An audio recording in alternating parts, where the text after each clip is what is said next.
Fellow citizens, as we settle into our various routines, wherever and whatever that might be, I trust that we all had a joyous Christmas season, shared with family, friends, and community spirit.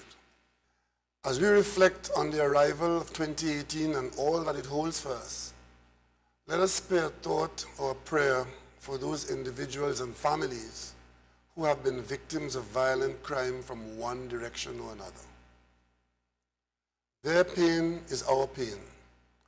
And even as the new year has opened with reports of continued murderous scourge in our land, I want to appeal to all citizens to keep hope alive in this war against the career violent criminals and heartless family members. We must continue to support the police in the national effort, which last year saw 1,064 firearms of all description and 18,000 rounds of ammunition confiscated. Record numbers for the Caribbean, yet we face almost record killings. Additionally, over 12,000 persons were arrested last year. We must and we will win this war on crime. New approaches are at work in the SSA, and new energy is beginning to infect the ranks of the police service. And already, we are seeing improvements in response and detections. Notwithstanding many huge negatives which still exist, we are heading in the right direction. We need to increase speed on all fronts so that we can get to that destination of safety and security which the population deserves. With leadership and effective action all around, from the home to the parliament, from the schoolyard to the police station, we will overcome the violent few who are determined to make hell out of this paradise which we have inherited as our homeland. As we launch out in 2018, I take this opportunity to come into your homes or wherever you are to tell you a bit of what we have been doing, what we have done, and what we'll be doing in the year ahead. Most importantly, I want to tell you why we have done or are doing some of the things which we have set about to do on your behalf. As you are well aware by now, for quite some time, our economy has been facing a decline in the production of oil and gas, two commodities that make the main contribution to our gross national product, to government revenues, to exports, and for foreign exchange earnings. Energy sector revenues were hit by a dramatic collapse in international oil and gas prices and our own low production levels.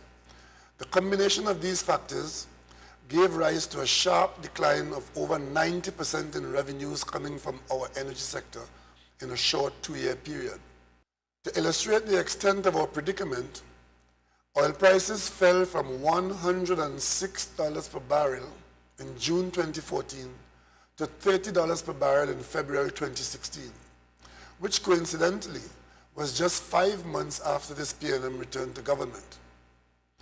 Given the significant contribution of the energy sector to government tax receipts, total government revenue fell by a similar amount. The resulting fiscal deficit was financed by ad hoc arrangements, including billions of dollars in short-term loans from the domestic banking system, many which came due in 2016, the first year of the new government. Part of the expenditure splurge of 2014-2015 reflected a 14% wage increase to public servants, which created an obligation for back pay, which was initially promised to be paid before the end of fiscal 2015. A balance of over $5 billion was left for the incoming administration to deliver. Ladies and gentlemen, this is the background against which the new PNM administration assumed office in September 2015. At the time, many people sympathized that this was not the election to win, as our new administration could not continue with the largesse of the recent past. After taking stock of the economic situation, our government immediately embarked on a fiscal consolidation program whose main obstacle was the fiscal deficit, the driver of our public debt situation, which had increased at an uncomfortable pace. The public debt, in fact, increased by 70% over the 2010 to 2015 period, from $45 billion to $76 billion. As the oil price shock became a long-term structural industry change rather than a short-term cyclical phenomenon, it was clear that we had to strengthen our domestic revenue base and reduce our heavy reliance on energy revenues. While the achievement of strong and diversified economic growth was also considered an urgent objective, we were convinced then, as indeed we are now, that the restoration of fiscal and external stability was urgent and an essential prerequisite to economic diversification. Our most immediate task, therefore, was to stabilize the economy, and in particular, government spending, which was completely out of control when we came in. The available accounts in the central bank had been used up. The overdraft had been used up. The $16 billion investment retention at NGC had been used up. The Green Fund had been mortgaged. And in addition to this, government contracting and debt to contractors, large and small, were at an all-time high. Ladies and gentlemen, I will be less than honest if I do not concede that the first 2 years of the fiscal consolidation strategy have been very difficult.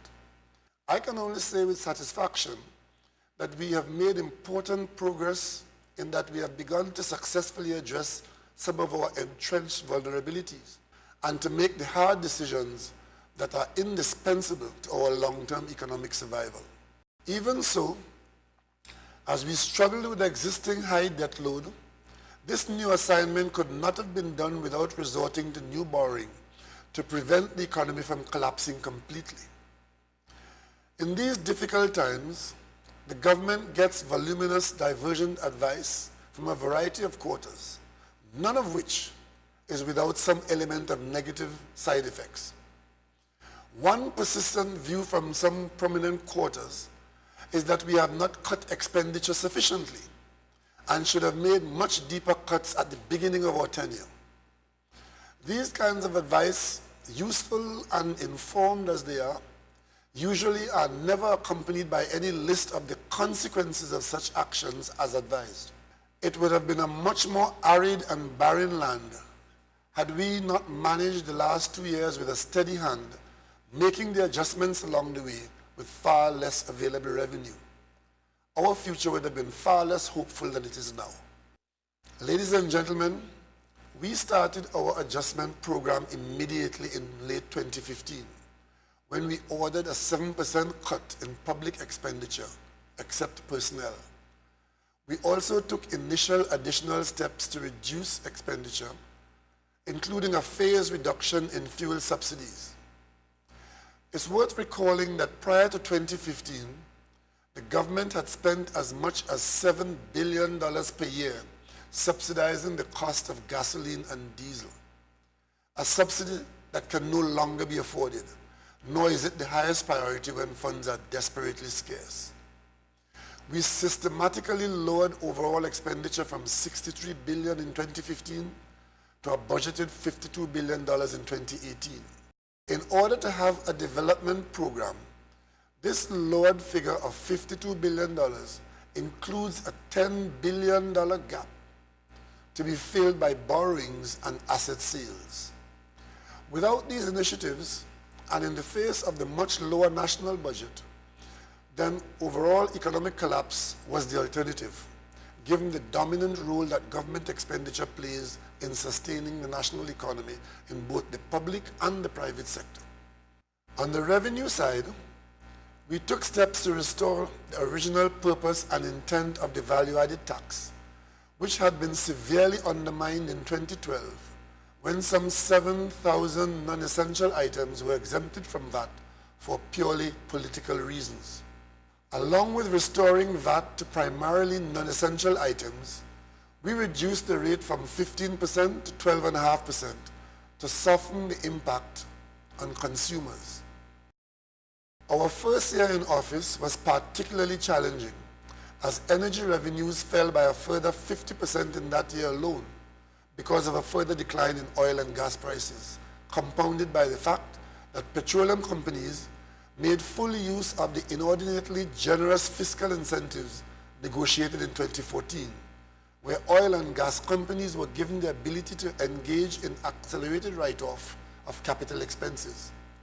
In fact, because of the decline in petroleum prices and the impact of the concessions, some petroleum companies have paid no corporation taxes at all over the last 2 years.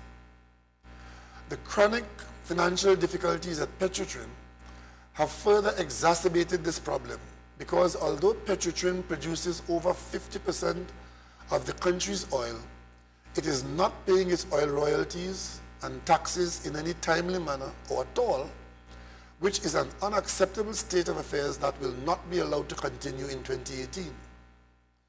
Currently, Petrotrin as a company owes the government $2.75 billion, of which $588 million is Supplemental Petroleum Tax, a tax that only becomes due during times of high oil prices, yet it has not been paid then.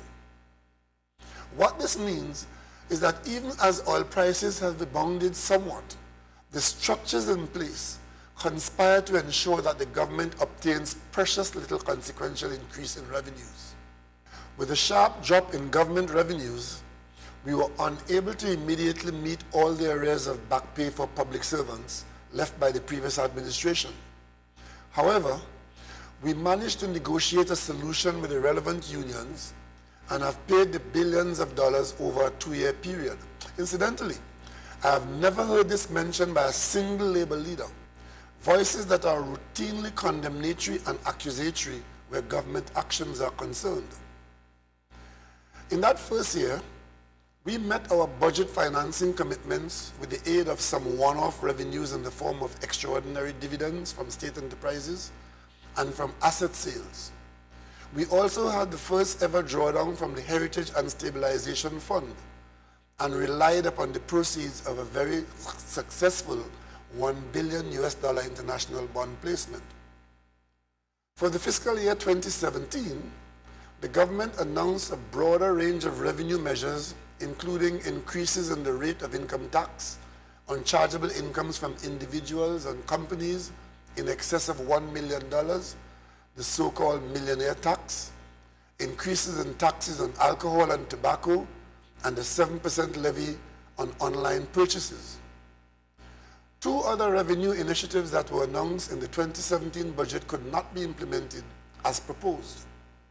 Property tax faced legal and legislative challenges, and the proposal to revise gambling and gaming tax legislation was held up in the Joint Select Committee of Parliament.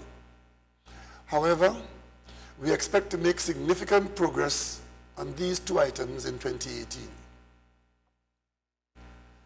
Expenditure measures contained in the 2017 budget included the second phase of the reduction in the fuel subsidy, the revision of GATE based on means testing, and further cuts in capital expenditure allocations.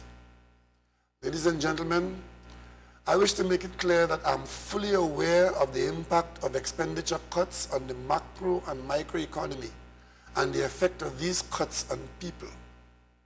We know that it's tough on everyone, but there are few better or painless options. We just have to take our medicine and work hard towards the cure that we are confident can be had. However, through the reduction in fuel subsidies, streamlining of expenditure on goods and services, cutting out waste and unnecessary spending, and rationalization of infrastructure investment, between 2015 and 2017, government expenditure has been cut by 20%. This sizable expenditure cut has had a significant knock-on effect on economic growth in the non-energy sector, and to some extent, delays in making payments to contractors and suppliers. However, through it all, we have managed to fulfill our responsibilities in terms of essential payments, such as public sector wages and salaries, healthcare delivery, education, national security, pension and social welfare benefits. With our careful and measured approach, we have managed to keep our head above water and have the country running without social and economic chaos. I want to assure you, however, that in making these expenditure cuts, your government has sought as far as possible to focus on cutting out waste and inefficiency, on maintaining a balance, and on protecting the most vulnerable and on preserving jobs. We have also declared war on corruption in the public sector. To this end, we have made significant progress in identifying white-collar criminals and are tracking and holding to account individuals and entities that made fast and loose with public trust and public monies. A few of them are already on their way to the courthouse to answer for their dastardly actions. In April 2017, following up on our sudden change of fortunes, the international rating agencies Moody's and Standard & Poor's each downgraded Trinidad and Tobago by 1 notch.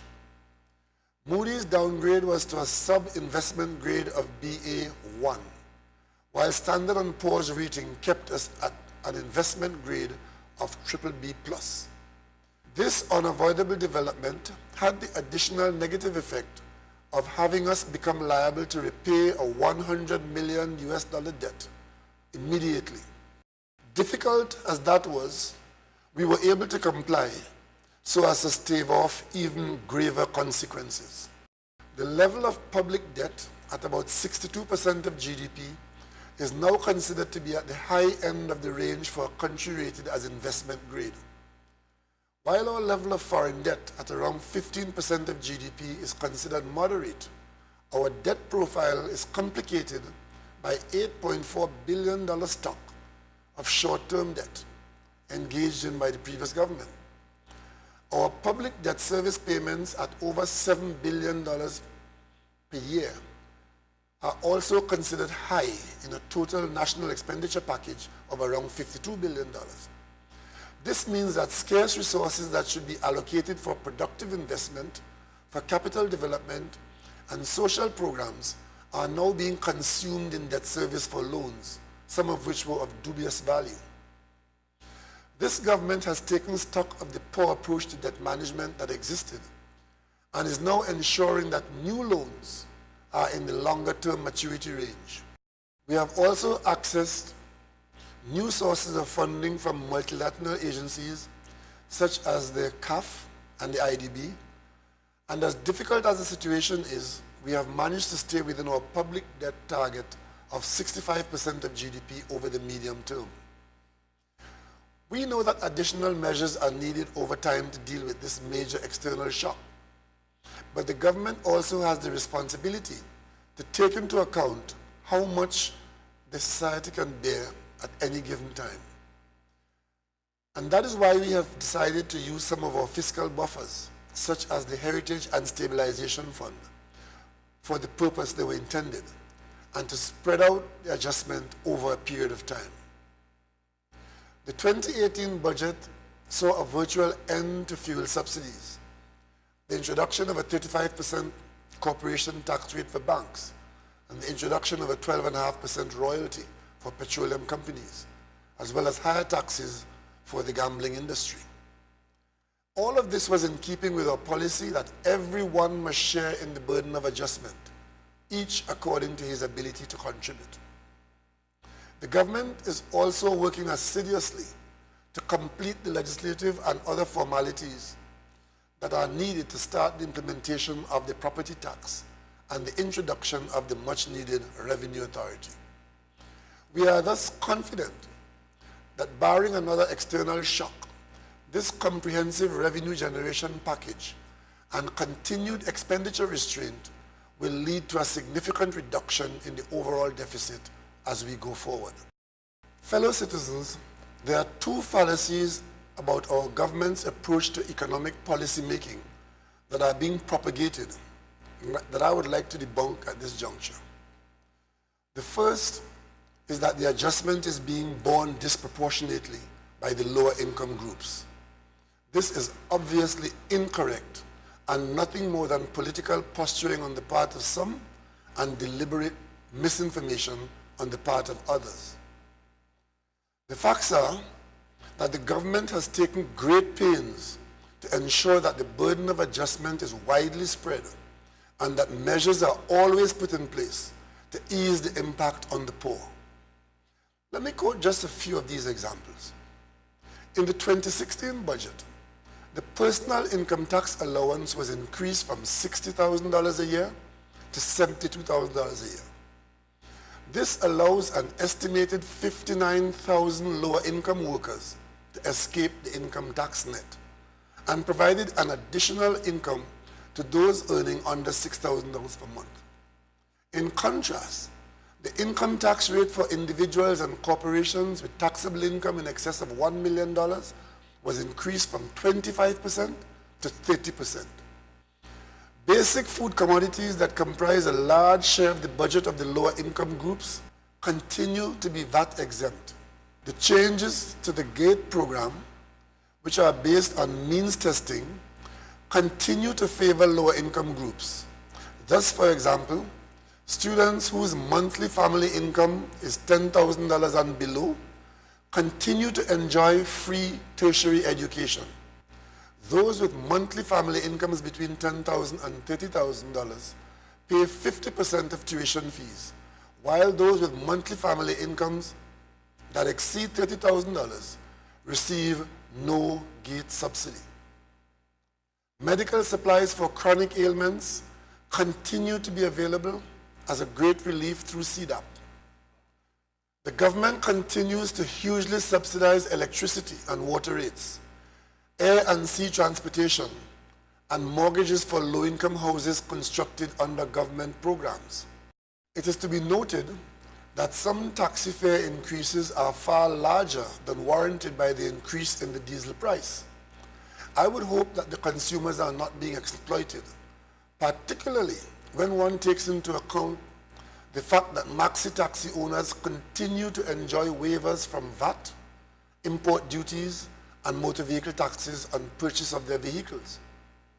What is not acceptable is that some maxi taxi operators using low-price CNG have increased their fares in step with diesel-powered maxis, even though the price of CNG has not been increased. The second fallacy being peddled by some opposition critics is that an adjustment program is not really needed at all, and that the money is available to continue the spending levels to which we have become accustomed. Fellow citizens, the truth is that the hydrocarbon-dependent economies like us are going through radical adjustment exercises. For example, the Gulf oil countries have more than $1.3 trillion in sovereign wealth funds. Yet the ongoing period of low oil prices is serving as a catalyst for a whole series of reforms in these oil-dependent countries of the Middle East. The United Arab Emirates is involved in a strategic roadmap aimed to help chart a direction in a world of $30 oil. Analysts interpret this step as a message from the country's government to its population that economic reforms, including painful and unpopular ones, would be necessary to maintain sustainable economic growth over the medium to long term. The United Arab Emirates government has already started with a number of cost-saving measures, including the restructuring of the national oil company, involving streamlining operations and job cuts, and the announcement of value-added tax for the first time on many consumer goods. Other countries in the Middle East, such as Oman, Qatar, Bahrain, and Saudi Arabia, have also begun to increase the price of fuel and reduce basic subsidies across the board. The naked truth is that for a small hydrocarbon-based economy like Trinidad and Tobago, fiscal adjustment and economic diversification are no longer just options. They are essential requirements for long-term growth and stability, and I dare say survival.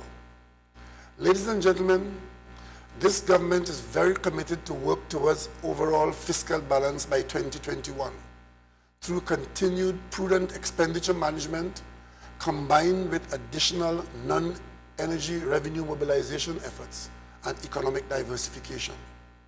We must strive to achieve this balance as we cannot continue to operate with large fiscal deficits for much longer. Simply put, we cannot continue to spend more than we earn. We cannot borrow our way out of this situation. We have a limited amount of assets that can or should be sold to meet expenses. It is said that necessity is the mother of invention, and it often forces us to become innovative, and this government is thus very open to walking new pathways. Take, for example, our new housing initiative. The government currently lacks the funding to construct houses at the rate that we did in the past.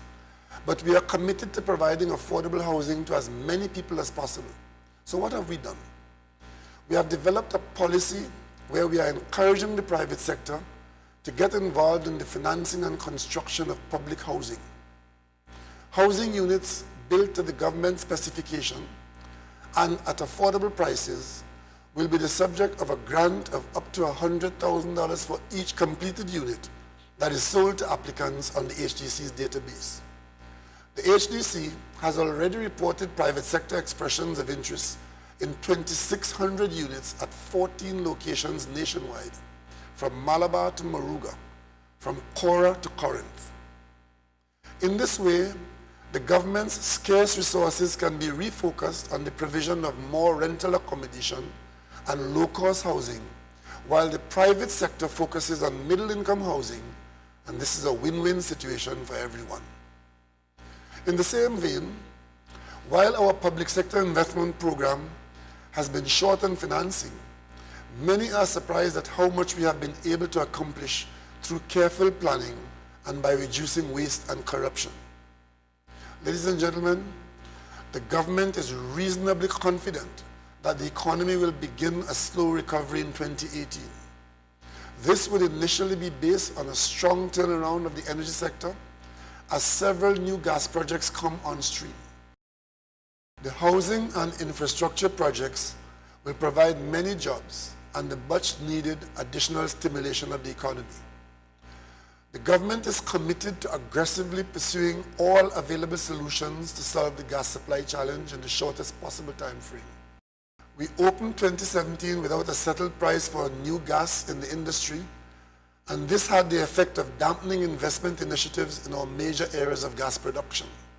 My visit to Houston in late March brought the negotiating parties to a point where an agreement was reached between NGC and BP, our main producer, as well as EOG. This agreement not only had a ripple effect throughout the industry, but it immediately cleared the way for a $10 billion investment program over the next 5 years. This activity commenced immediately in 2017 and is the main driver in what is now the very buoyant drilling and production program. The country should be aware of the progress between Venezuela and the government of Trinidad and Tobago. By way of update, a heads of agreement was signed by President Maduro and myself in December 2016. And as a result, the relevant state enterprises of both countries signed cooperation agreements in March 2017. And we are very close to the final sign-off of a gas sales agreement which will clear the way for operations of a pipeline from the Dragon fields to the existing Hibiscus platform involving PDVSA, NGC, and Shell. On completion of this historic bilateral development, the way will become clear for immediate access to 150 million standard cubic feet of much-needed gas for the sustenance of our industrial plants in Point Lisas. Petrotrin has contributed significantly to the growth and development of Trinidad and Tobago, but is now in need of fundamental restructuring, which cannot be put off any longer. A cabinet-appointed committee and a new board conducted various reviews of Petrotrin's operations and identified many structural problems, such as an unwieldy operational structure and poor governance, declining crude oil production, declining productivity, escalating manpower costs, steadily increasing maintenance and capital costs, low refinery margins, and poor asset quality. These financial and operational reviews indicate that if we do nothing, then the company stands to make losses of approximately $1.5 billion over the next 5 years, going forward alongside huge risks from aged and dangerous infrastructure. A combination of these components with a 50% decrease in the company's revenues and negative net working capital position has forced the company to resort to government-guaranteed revolving credit facilities to assist in the purchase of imported crude oil, which is refined at a continuous loss. Petrotrin's debt burden now stands at close to 13 billion Trinidad and Tobago dollars, which includes 2 large US dollar loans, one for $850 million and the other for $750 million, which mature in 2019 and 2022 respectively. Only last Wednesday, the Cabinet received a series of specific presentations from the new board to address Petrotrin's many challenges in order to ensure its long-term sustainability.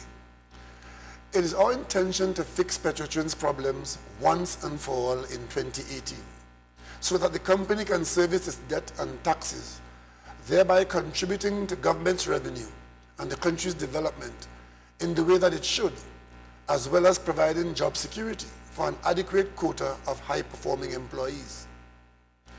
I come now to a thorny issue which has crossed over 3 administrations. I refer to the resolution of the CL Financial CLICO matter. Fellow citizens, I am pleased to report that we are beginning to see the light at the end of the tunnel of the CLICO CLF restructuring exercise.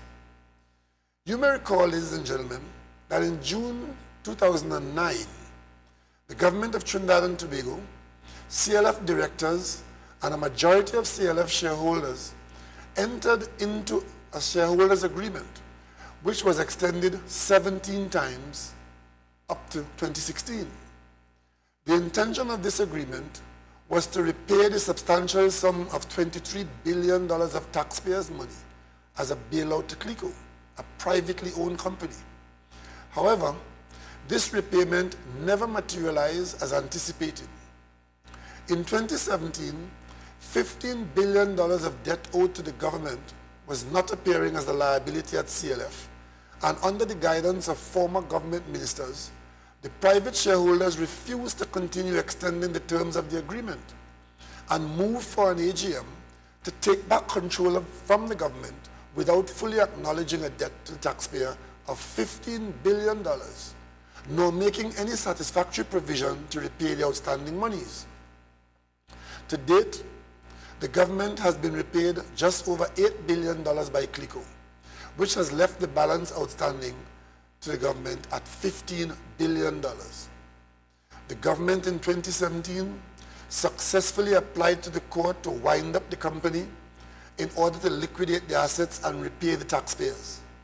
This bold but necessary action had the effect of securing the public interest, and the asset transfer process is proceeding apace.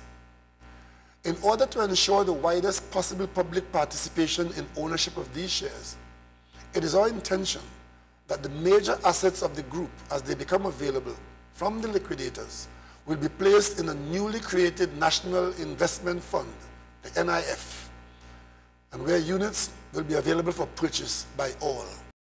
The creation of this fund has already commenced with the transfer of CLICO's shares in Angostura to the corporation sole, as part of the continuing effort to recover the debt owed by CLICO to the people of Trinidad and Tobago. And as more assets become available, such as shares in Republic Bank and other listed companies, they will be placed in this National Investment Fund. The plan is to have the new investment fund established and units available to the public and institutions for purchase before the middle of 2018.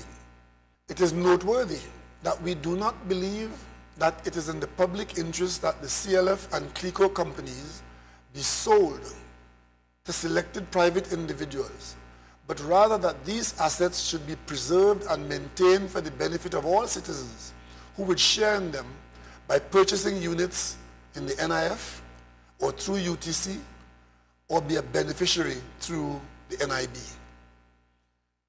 On another front, our policy focus continues to be on expanding trade arrangements and on efforts to improve the ease of doing business.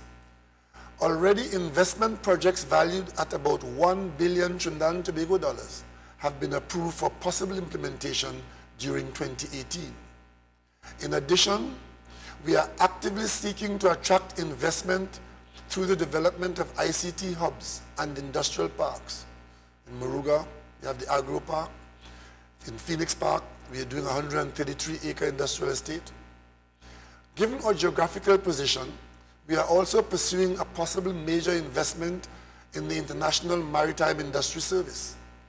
We are also currently supporting a full-fledged feasibility study for a downstream investment plant to make aluminum products for the export market. We are strengthening our monitoring capability, and we are making progress in filling our business analyst and research officers' positions. We have recruited 6 additional auditors for the Central Audit Unit as evidence of our commitment to strengthening the internal audit function of all state enterprises. Notwithstanding the very tight financial situation, the government has made provisions to carry on a development program which will contribute significantly towards economic activity. This is in addition to the already mentioned aggressive public-private partnership housing program. Here are some of the examples of the development projects which are completed or in progress. We have the Arima and Point 14 hospitals under construction, both scheduled for completion in 2019. A new Sangre Grande hospital is in the advanced planning stage. Search continues to identify a suitable operator for the Couva Hospital. If by April we are unsuccessful, immediate steps will be initiated to integrate the facility into the existing healthcare delivery system. Expressions of interest for the construction of a new 540-bed central block at the Port of Spain Hospital have been invited. This closes on January 30th, 2018. Besson Street, Maracas, St. Joseph, and St. Joseph police stations were completed in 2017 and are now fully operational. Construction of St. Clair Police Station is scheduled to resume in January 2018. Construction is now underway at Roxborough and Old Grange Shervan Police Station in Tobago. Proposals are also invited for the Moruga Agro Processing and Light Manufacturing and Industrial Park. Construction is scheduled to commence in 2018. We have 17 community centers currently under construction. The Roxborough Administrative Complex, which is under construction, and the Regional Corporation Administrative Buildings at Diego Martin and Pinal are scheduled for commencement of construction in 2018. The restoration of the Red House is in progress and scheduled for completion at the end of 2018. The restoration of Stallmeyer's Castle is completed and work is to begin on Whitehall in 2018. The Brian Lara Stadium was completed in 2017 and the Diego Martin Sporting Complex, which is under construction, is scheduled for completion in mid-2018. The Carnage Fishing Complex is also under construction and scheduled for completion in early 2018. Proposals are to be invited shortly for the construction of a new international airport terminal in Crown Point, Tobago in 2018 on a build-own lease transfer boat basis. Construction is scheduled to commence on this project in 2018 for completion by 2020. With respect to the Toco Ferry Port, preliminary designs are completed and environmental permits are currently being secured. Moruga Fishing Port, designs are in progress. With respect to the Valencia to Toco Road, the route selection is completed and detailed design is to commence early in 2018. With respect to the Currap to Valsayn flyover, construction is scheduled to commence in early 2018. Extension of the Churchill-Roosevelt Highway to Manzanilla, construction of the first 5 kilometers of this new highway is to commence in early 2018.